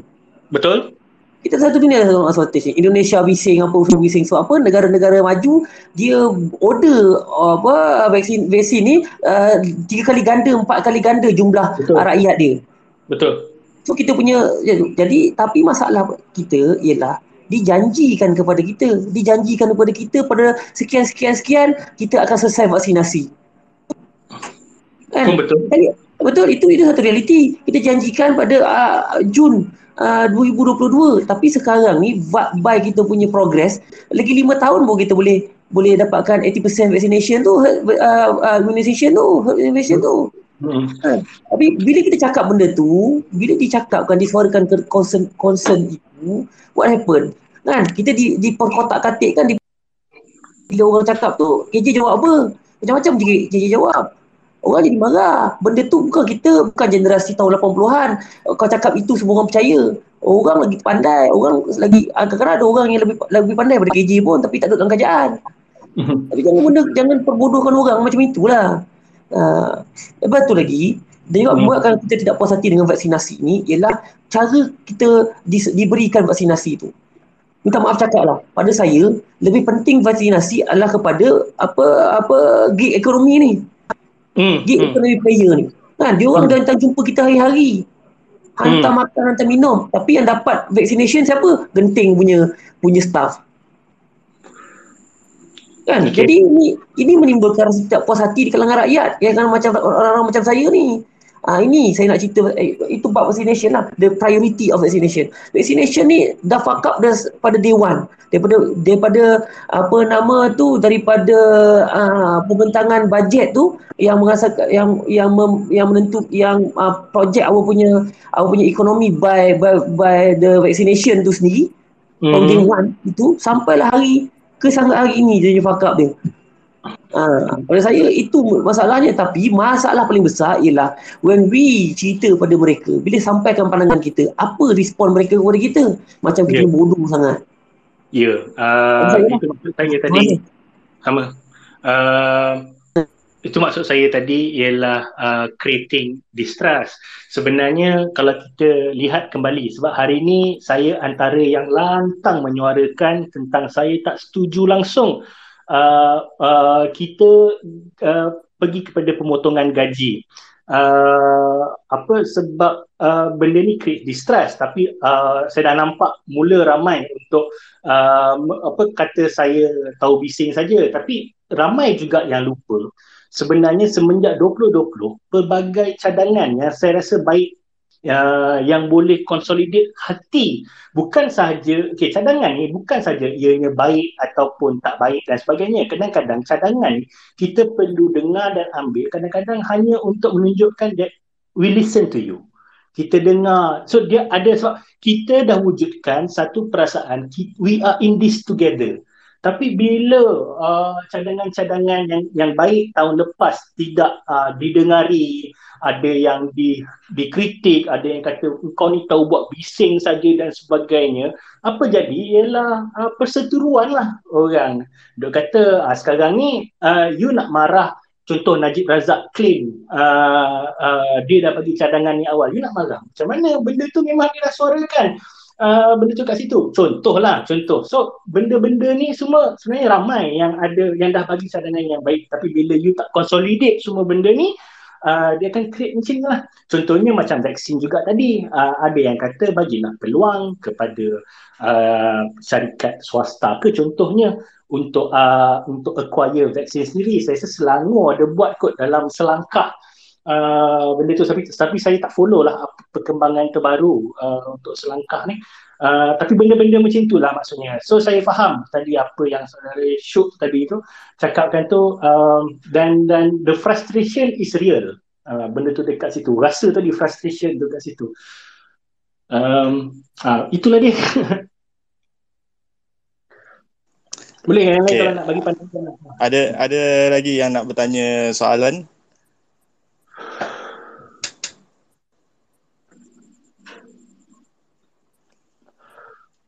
Kalau ada yang nak bertanya soalan, just bagi emoji tangan tu, nanti ID akan bagi peluang untuk cakap.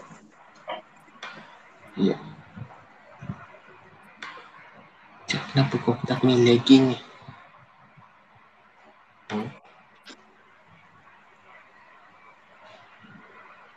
Sekejap, saya tengah bercakap ke sekarang? Ya. Wah. Sebab komputer lagging, sorry, sebab guna BlueStacks. So dengan Tak apa. Sekejap, saya nak tanya satu soalan pada saudara Jamali.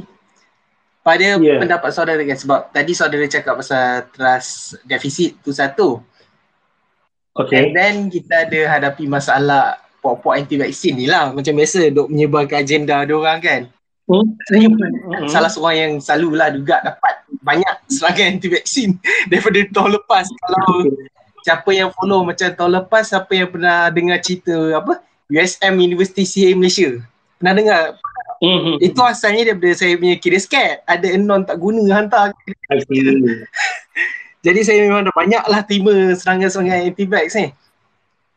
Tanya, adakah ada tak cara untuk kerajaan tangani masalah anti-vax ni? Sebab undang-undang dah ada, kuasa dah ada, tapi kenapa diorang macam tak nak take action terhadap anti-vax?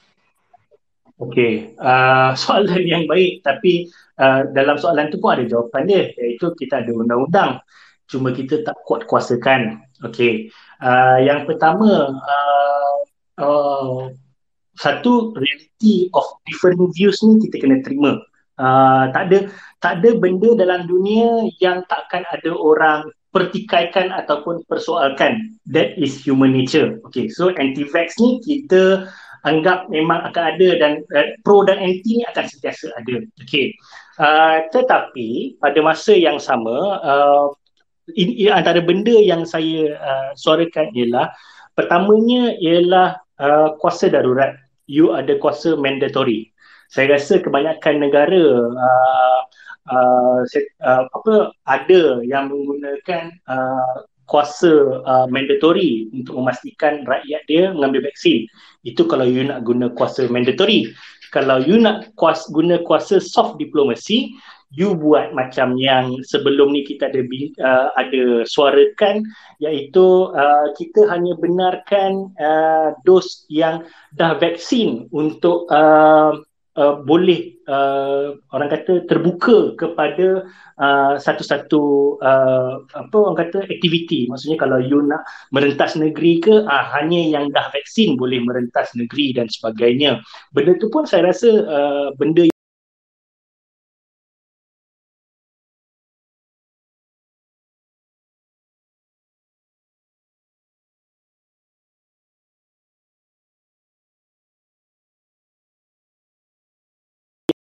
macam dictatorship sikit, tapi lebih untuk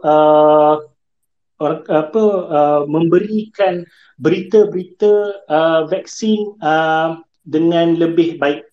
Contohnya berita yang doesn't sit well untuk vaksin ialah contohnya berita tentang seorang jururawat yang dah 2 kali dos vaksin menjadi penyebar satu kluster di Kelantan, tak silap saya, saya tak ingat di negeri mana, sorry kalau saya tersilap, tapi menjadi penyebar. Macam benda ni, of course benda ni betul, tetapi ramai yang jadi buah mulut orang ialah tengok dah vaksin 2 kali pun still bawa ada COVID. Memang siapa pernah kata vaksin ni boleh merawat COVID? Vaksin ni cuma untuk meningkatkan daya tahan kita supaya kita tak kalau kita kena apa kata dijangkiti pun tak sampailah nak kena ke ICU dan sebagainya. I think that has been always been the message yang kita baca, tapi media tidak memainkan peranan. So saya berpendapat dengan kuasa darurat dan juga JCOM yang ada, dengan dana yang diperuntukkan, kalau tak silap saya 80 ataupun 40, saya rasa kurang separuh ke benda, tapi saya tak ingat lah, tapi ada dan patutnya dikerahkan lebih untuk fokus kepada isu vaksin daripada isu-isu politik. Yang nampak yang banyak orang persoalkan sekarang ialah you set up a media team tapi you focus on politics. So salah ke kalau orang bertanya ini darurat kesihatan ke darurat politik? Because clearly you tak push media dan sebagainya ke arah kesihatan. I may be wrong, tetapi saya follow juga beberapa media Indonesia yang saya nampak Indonesia ni dia ada kesepakatan untuk di antara media, pemimpin, mufti dan sebagainya, ulama-ulama, memang dia orang duk push vaksin ni halal ni, ulama keluar bersilih ganti untuk menyatakan vaksin ni halal, vaksin ni wajib dan sebagainya kat situ kan. Tapi mungkin kita tak nampak sangat di Malaysia ataupun mungkin tenggelam lah oleh benda ni. Bila kita tak kawal, jadi makin lama makin ramailah yang terpengaruh. Yang ni pun harapnya kita jangan tengok salah yang terpengaruh saja, sebab ramai yang kena bash pasal terpengaruh, tapi sebab dia tak ada differing views ataupun media tak mainkan peranan sangat untuk counter dakyah-dakyah anti-vaksin ni. Bentuk itu. Dan akhir sekali ialah kita memerlukan pemikiran yang objektif di mana you have to differentiate between a real anti-vax and those who are concerned. Okay, you kena tahu manusia ni dia ada concern. Kita bukan tak percaya vaksin, tapi kita ada kerisauan. Those are the people who believe that mustahil tak ada benda yang you letak dalam badan tak ada efek. So they want to know. So jangan, this is not apa orang kata dunia yang black and white, dia ada grey area. You kena accommodate orang macam ni. Tapi apa yang jadi kebanyakan, bukan saja vaksin, dalam kebanyakan isu kita memang are you with us or are you against us? At the end of the day ramai jadi against sebab kita tak dapat differentiate orang-orang macam ni. Itu pandangan saya lah. Assalamualaikum. Assalamualaikum. Okay, ni Ali AJ nak tanya lah ya. Okay, tak tahu sama ada soalan ni dah ada pihak panel cakap ataupun pihak speaker lain ada bertanya. Okay, seperti apa yang kita tahu, kes lockdown ni berlaku disebabkan bila kes dah sampai 8,000 kan, betul kan?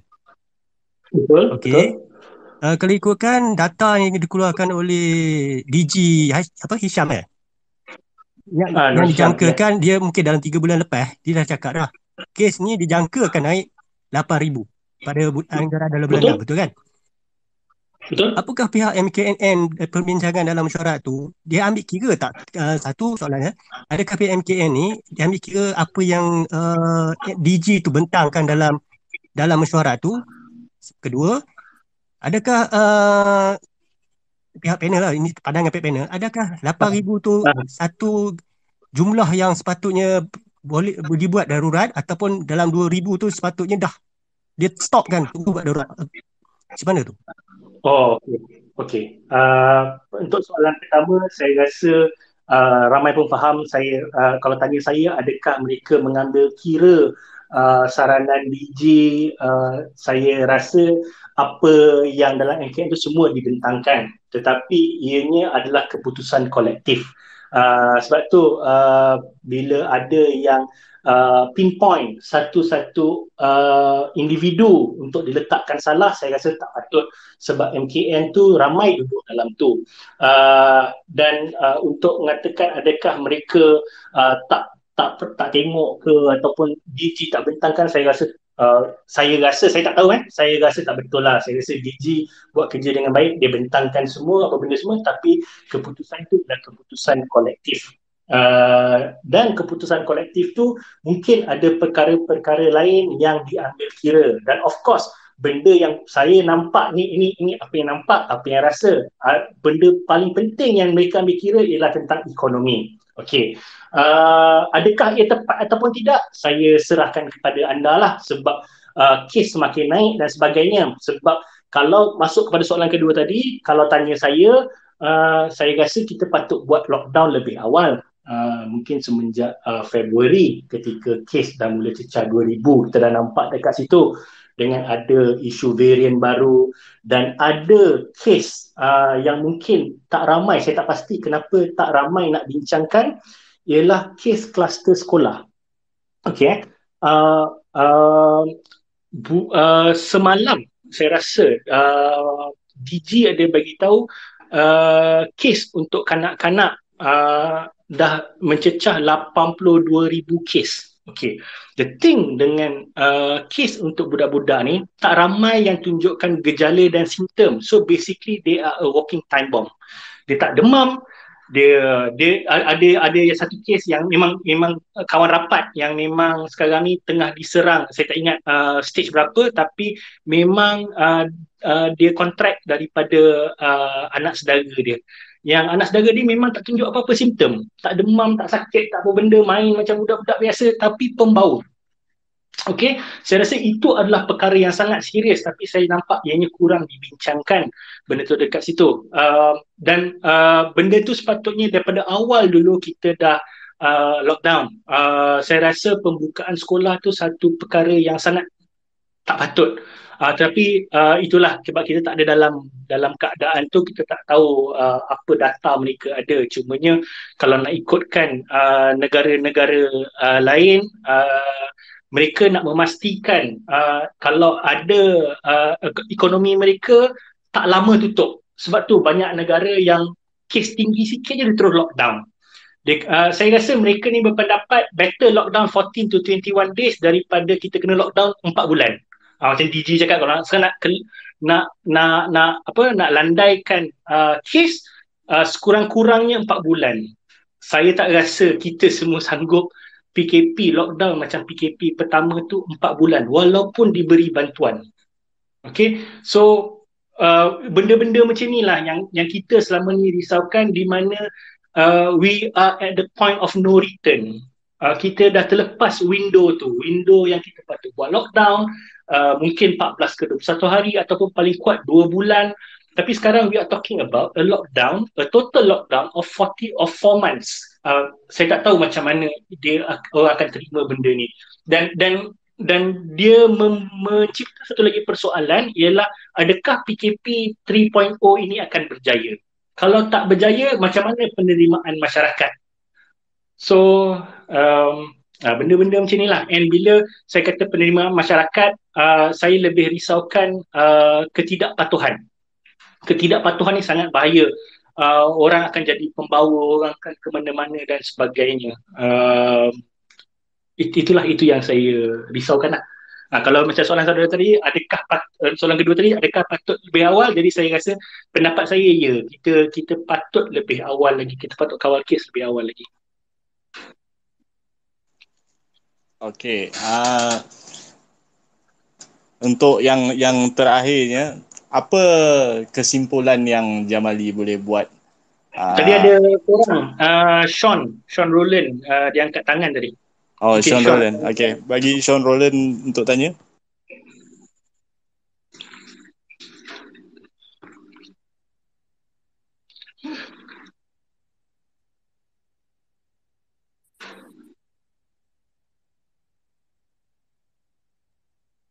Naik mana Sean tadi? Tu, dia angkat tangan, nampak tak?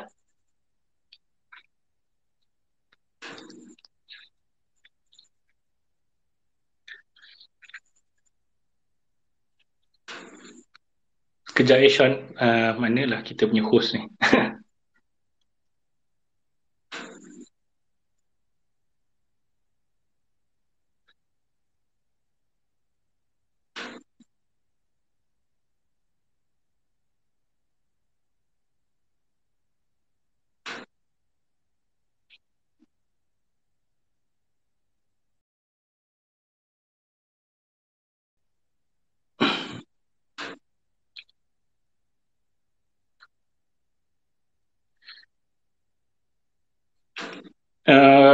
Ted, siapa host Ted?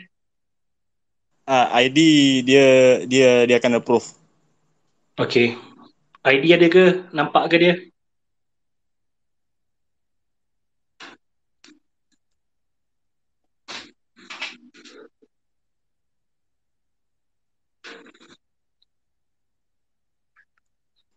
ID kata Sean dah speaker.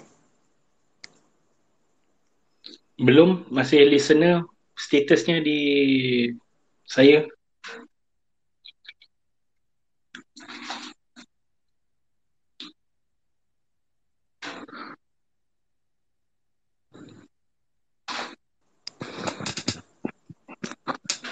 Sean try request lagi sekali.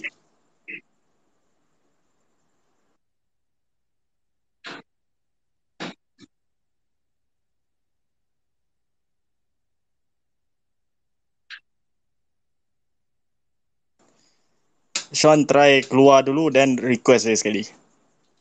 Keluar dulu, masuk, lepas tu request lagi sekali. Okay, sementara Sean nak settlekan tu, awak nak tanya apa tadi, Ted? Tak ada apalah saja. Just nak suruh buat kesimpulan lah.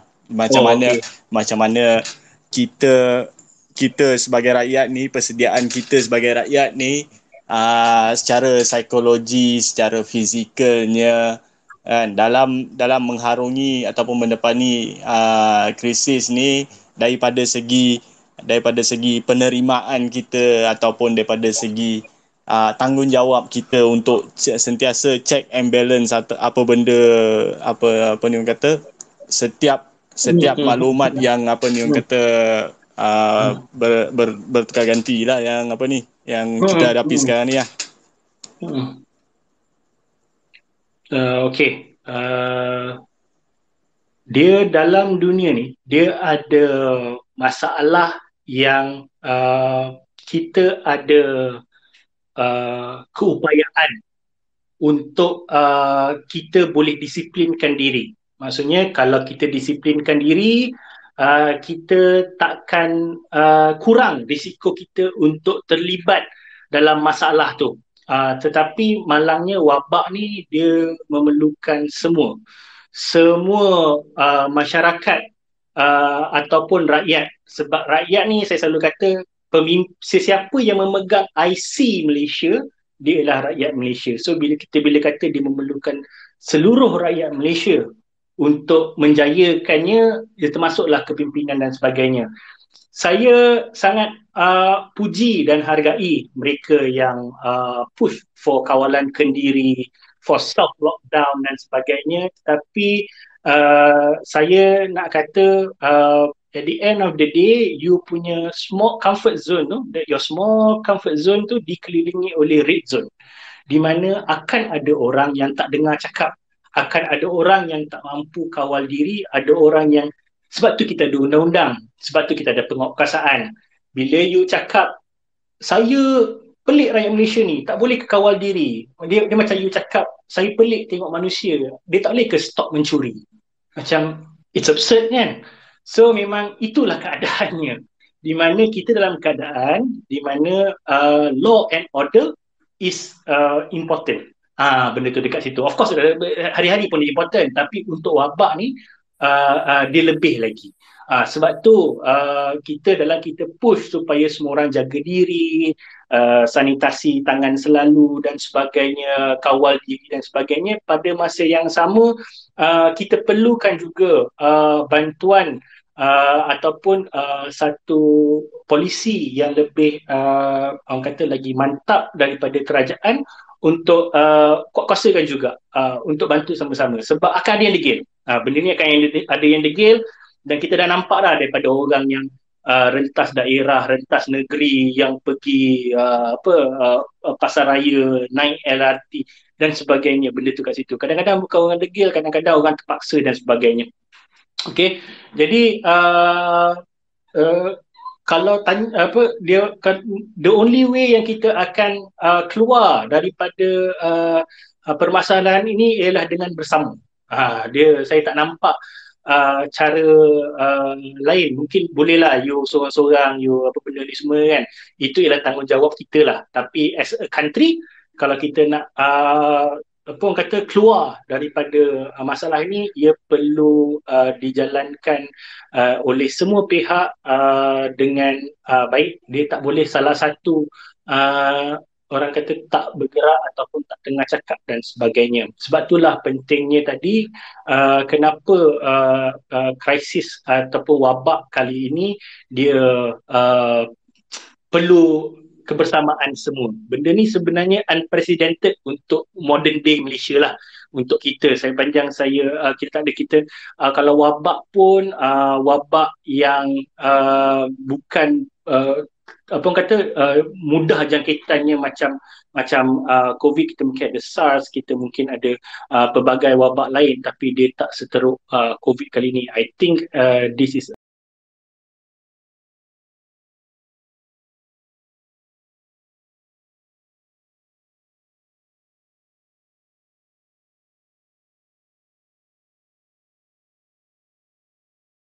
mereka bersama. Of course akan ada yang tak bersama lah, tapi ada setengah benda yang rakyat tak boleh buat, iaitu kuat-kuasakan polisi. Kuasa tak ada di tangan kita.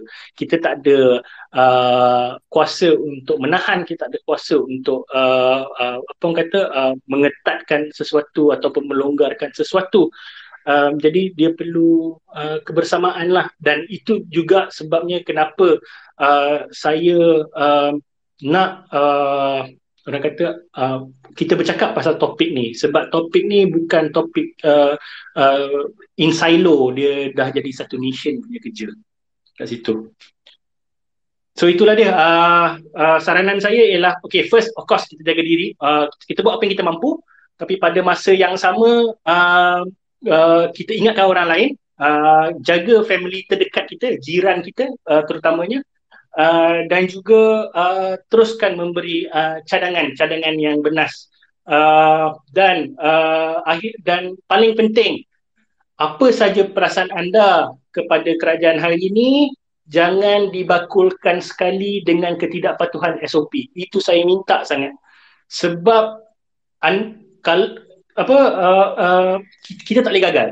Kalau nak kata you suka pakai hashtag kerajaan gagal apa benda, tapi jangan kita gagal sama. So you marah ke, you kecewa ke, you ada apa-apa ni pun, kepatuhan SOP tu jaga. Dua perkara berbeza. Sebab yang sakit you, yang berjangkit your family. You tak nak benda jadi. Okay? Ya, tapi tadi Sean ada lagi ke? Ada nak ni? Ataupun ada yang lain ke? Nak bagi pandangan ke? Tu Sean ada. Boleh bagi dia?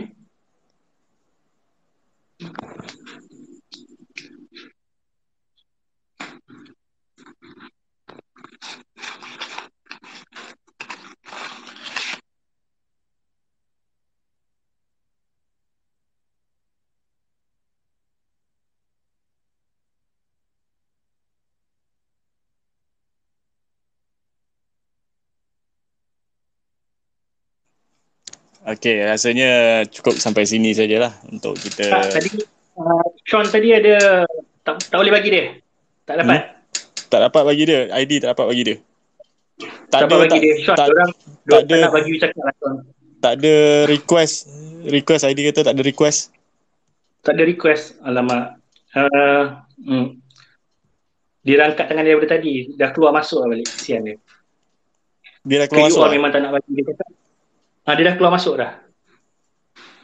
Sekejap. Sean pun dah request dah rasanya.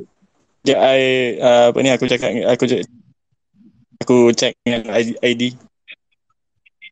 Okay. Yang lain kalau ada pandangan dan sebagainya boleh kongsikan.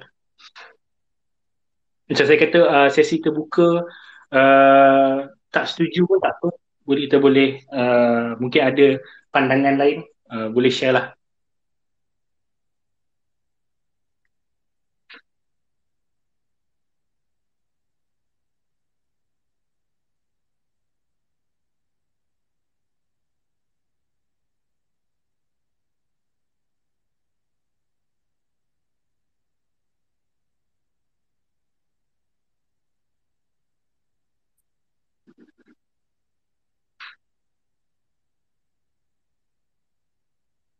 Ted, rasanya Sean kalau tak dapat tak apalah. Kesian yang lain menunggu. Okey, ada Boleh lagi terus. tak? Ada lagi tak yang lain nak bertanya kepada JB mengenai apa yang kita bincangkan hari ini?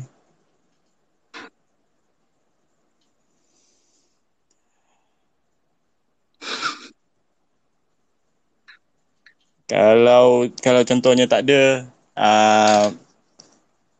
diharapkan apa yang JB cakap dan JB simpulkan tadi dapatlah kita apa ni orang kata faham dengan jelas yang setiap tier ataupun level dalam organisasi itu memainkan tanggungjawab tersendirilah dalam usaha kita melawan krisis yang kita mendepani krisis yang kita hadapi sekarang ni. Kalau semoga kita berjumpa lagi di sesi yang akan datang. Saya serahkan kepada Helmi.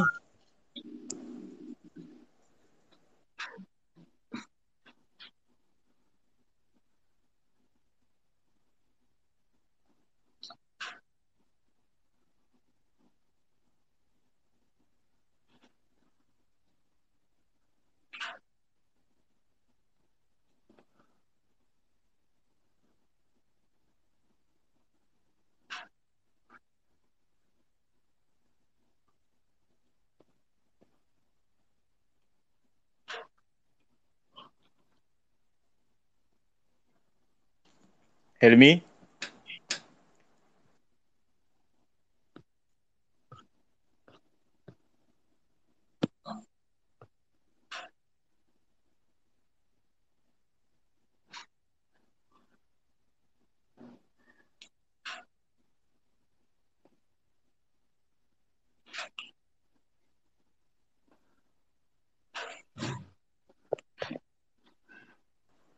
Helmi, boleh cakap?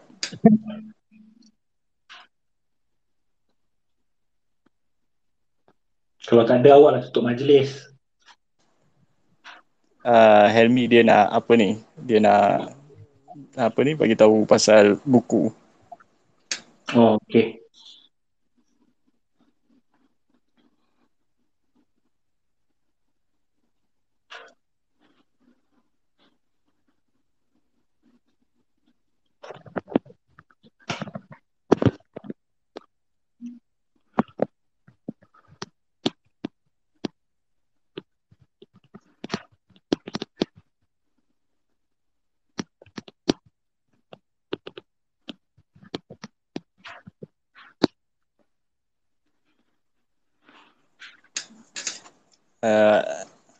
Helmi? Okay. Twitter saya jadi saya live sekejap. Okey, macam ni. Saya nak maklumkan bahawa jualan untuk Shopee dan web store kami yang ditutup untuk sementara waktu tadi akan dibuka jam 12.30 malam ni. Buku yang dah habis iaitu Dunia Campur Tembok 1-3 pada jualan sebelum ini akan dibuka semula. Harga masih sama, 3 buku RM50 dan daripada jualan ini akan didermakan kepada tabung plastik. Nantikan 12.30 malam kami akan kongsikan link di akaun The Patriot. Terima kasih. Okey, siapa yang nak dapatkan buku Patriot boleh nantikan pukul 12 malam ni untuk dapatkan buku-buku tersebut supaya jadi pandai sikit. Okey. Terima kasih semua yang hadir pada malam ni. Semoga kita bertemu lagi di masa akan datang. Assalamualaikum. Terima kasih semua. Yang buruk datang daripada kelemahan saya, yang terkasar bahasa semua kelemahan saya. Saya minta maaf kalau ada yang tersinggung. Saya harap perkongsian tadi bawa manfaat. Kalau ada kritikan apa benda tak boleh nak suarakan di sini, boleh saja dalam bentuk tulisan dan juga tag saya. InsyaAllah kalau ada